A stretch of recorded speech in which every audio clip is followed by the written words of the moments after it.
Welcome back, everybody. Sorry I haven't gotten the video out earlier. Been kind of cold and rainy up here. Having troubles getting up here into the mountains when the roads are flooded out. But no more excuses.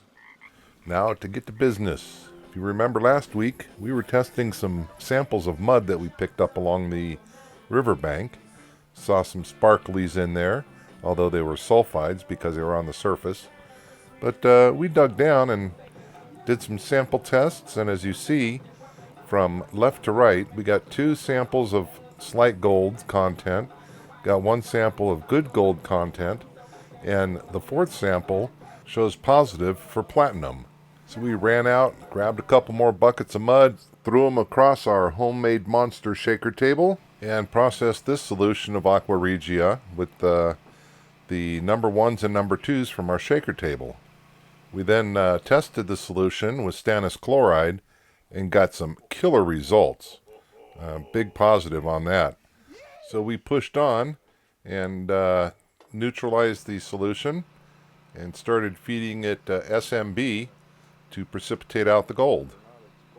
And if you remember from last video, I did a stupid thing. You never dumped chemicals in at that kind of a rate, especially into a hot acid.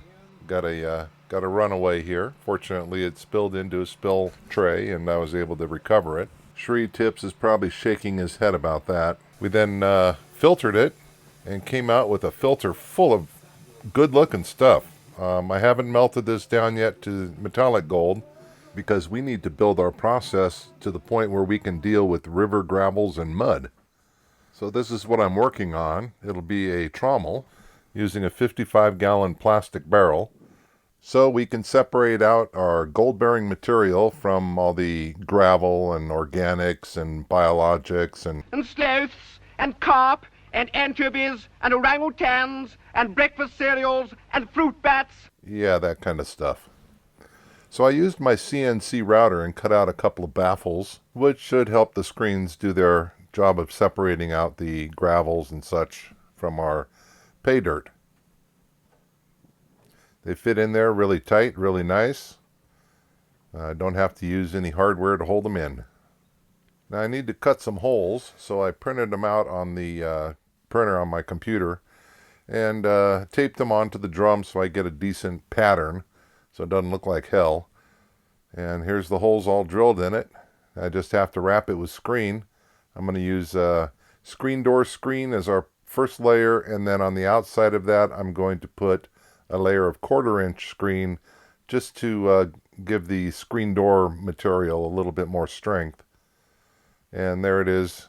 I got it bungee corded on. So I'll probably just use bungee cords to hold it on, since that will give us easy access to it if we need to change it or clean it. Now I have it on this the frame that I welded up.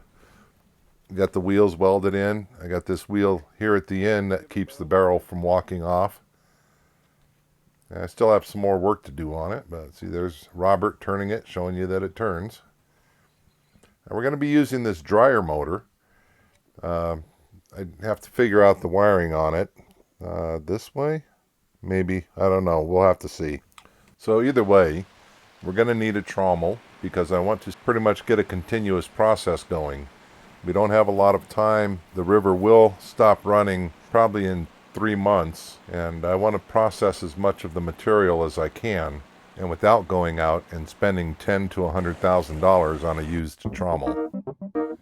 So now the weather is warming up. It's only getting down to about 28 degrees. The rain has let up. There's no more snow, so we should be getting back into the groove. Look forward to more videos. See ya!